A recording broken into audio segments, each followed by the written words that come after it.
ప్రకాశం జిల్లా అద్దంకిలో నామ్ హైవేపై ట్రాఫిక్ రద్దీ కారణంగా తరచూ ప్రమాదాలు జరుగుతున్నాయని సీఐ సుబ్బరాజు తెలిపారు. ప్రతి ఒక్కరూ హెల్మెట్ తప్పనిసరిగా ధరించాలని, మైనర్లకు వాహనాలు ఇవ్వవద్దని, ట్రాఫిక్ నిబంధనలు ఉల్లంఘిస్తే కఠిన చర్యలు తీసుకుంటామన్నారు. ఇక రోడ్డు ప్రమాదాల నివారణకు ప్రజలు పోలీసులకు సహకరించాలని విజ్ఞప్తి చేశారు. చాలా వాస్ట్గా వెహికల్స్ మూవ్మెంట్ ఎక్కువగా వాస్ట్ మూవ్మెంట్ ఉంది. దయచేసి ప్రతి ఒక్కరు కూడా హెల్మెట్ ధరించండి. హెల్మెట్ లేకపోతే ఏదైనా చిన్న ప్రమాదం జరిగినా ప్రాణం పోయే అవకాశం ఉంటుంది.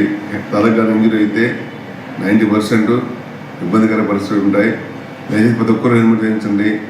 1,00,000-2 లక్షలు పెట్టి వెహికల్ కొంటారు, కానీ 1,500 పెట్టి హెల్మెట్ కొనుక్కోవడానికి సందేహిస్తున్నారు. హెల్మెటే మీకు ప్రాణరక్షణ. మన సేపులో ఉన్న ఫోనో మన బండో మనం కాపాడదు. హెల్మెట్ ఉంటే మనం తప్పనిసరిగా మన ప్రాణానికి కొంత చాలా వరకు రక్షణ అవసరంగా ఉంటుంది. దయచేసి ప్రతి ఒక్కరు కూడా హెల్మెట్ ధరించి ప్రయాణం చేయండి. ముఖ్యంగా మహిళలకు కూడా చాలామంది స్కూటీల మీద తిరుగుతున్నారు, హెల్మెట్ లేకుండా తిరుగుతున్నారు. ఏ చిన్న ప్రమాదం స్కిల్ పడిపోయిన ప్రమాదం జరిగి తలకు తప్పినట్టయితే చాలా ఇబ్బందిగా పరిస్థితి ఉంటుంది.